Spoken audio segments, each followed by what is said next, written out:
mercredi et donc c'est DIY Challenge. Je vous avais dit sous ma vidéo de mercredi dernier de me donner vos idées de DIY et donc un challenge que je vais tenter de relever aujourd'hui. Et d'ailleurs merci du fond du cœur pour vos commentaires sous ma vidéo de mercredi dernier. Vous avez été tellement adorables par rapport à mon fils et par rapport à notre vidéo, donc vraiment merci du fond du cœur. Et comme challenge aujourd'hui j'ai choisi celui de Maëlys qui m'a demandé de tenter de réaliser un château Disney. Donc si vous aussi vous voulez avoir votre vidéo avec votre challenge, n'hésitez pas à me dire tout ça dans les commentaires, à me donner toutes vos idées. Et si vous aimez le concept, n'hésitez pas à liker la vidéo, n'hésitez pas aussi à vous abonner à la chaîne si vous n'êtes pas encore abonné. J'arrête de parler et je vous laisse avec la vidéo.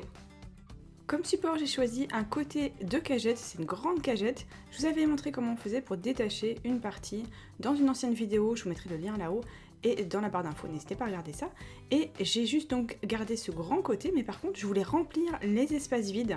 Donc j'ai pris un autre morceau, toujours de la même cagette, j'ai pris une petite scie et j'ai regardé à les recouper à la bonne taille pour que ça rentre impeccablement bien. Si c'est pas 100% à la bonne taille, puisque les miens ne sont absolument pas parfaits comme morceaux, il n'y a pas de souci. Évidemment c'est totalement optionnel, d'ailleurs tout ce que je fais c'est optionnel évidemment. J'ai pris ma colle à bois et j'ai rajouté des points de colle sur les 3 morceaux qui sont déjà dessus. J'ai ensuite appliqué le morceau de bois, j'appuie bien. Ensuite, je fais exactement la même chose avec l'autre morceau. Et cette fois-ci, je le retourne, attention, sans que ça se défasse. Et je vais ajouter un poids. Donc moi, j'ai pris un pot de peinture et j'ai mis sur la partie du milieu. Et je l'ai gardé jusqu'au lendemain. Pour la suite, j'ai peint mon morceau de cagette avec de la peinture en spray, mais je suis revenue sur mes pas et j'ai quand même rajouté de la sous-couche ensuite parce que c'était ni assez opaque, ni assez épais et je voulais vraiment que ça lisse un petit peu le bois et c'était exactement ce que je voulais. Pendant que ça sèche, j'ai pris une silhouette de château de Disney. Alors celui-ci, il est vraiment très simple à découper.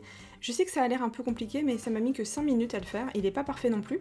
Juste faites attention au niveau des mâts. À les faire assez large, un petit peu plus large que ce que vous pouvez voir sur le dessin, parce que sinon ils vont se casser quand vous allez les enlever.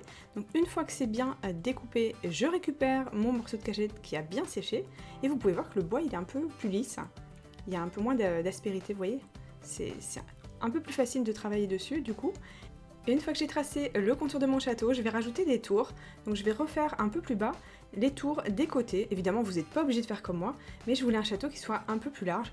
Donc du coup, on se retrouve avec un château qu'on a un peu inventé. Je vais prendre ma colle, j'ai glissé une feuille de papier sous le morceau de bois et je vais prendre donc un pinceau qui est assez fin, et plus ce sera compliqué pour vous, plus il faudra prendre un pinceau assez fin pour faire un peu plus attention. Je vais prendre aussi ces paillettes qui sont très fines, c'est un ensemble, petit assortiment de gris, et je vais prendre seulement la plus claire parce que c'est la couleur que moi je voulais. Une fois que j'ai fait une petite partie, je saupoudre de paillettes et je laisse poser. Ensuite je passe à la suite et je vais faire par étapes, pas que ma colle soit trop sèche. Et celle-ci elle est vraiment parfaite parce qu'elle est vraiment épaisse et ça permet d'être vraiment très minutieux et que les paillettes accrochent super bien. Une fois que j'ai fait à chaque fois une étape, je rajoute des paillettes. À la fin, j'ai décidé de faire le château jusqu'en bas. Donc vous voyez, j'ai enlevé les contours du bas. Je rajoute des paillettes de partout et ne vous inquiétez pas, on utilise finalement assez peu de paillettes dans ce DIY. Et là, je trouve que c'est vraiment magnifique quand on fait ça. J'ai trouvé ça assez magique en fait, cette étape-là.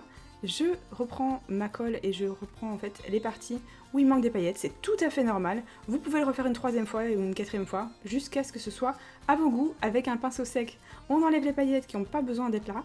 Et ensuite, on n'oublie pas de récupérer les paillettes. Vous pouvez voir en fait, on n'a pas utilisé tant de paillettes que ça. Je vais prendre ces emporte-pièces en forme de nuage, il y en a 3, et je vais un peu détourner l'usage, parce que normalement ça s'utilise pas comme ça. Je vais regarder comment placer mes nuages, et ensuite j'ai pris ces 2 jolies peintures, une bleu ciel et une autre qui est un mélange de gris, c'est un peu un gris bleuté, un bleu gris, et donc ça va faire un bleu un peu argenté, qui est métallique, voilà, que moi j'aime beaucoup. Et je vais d'abord commencer par l'appliquer avec le pinceau éponge qui m'a permis de mélanger. Et en fait non, pas du tout, j'ai trouvé que c'était pas suffisant. Et une fois trempé dedans, voilà. Là c'était le résultat que j'attendais, que je cherchais, et c'était exactement ce que je voulais.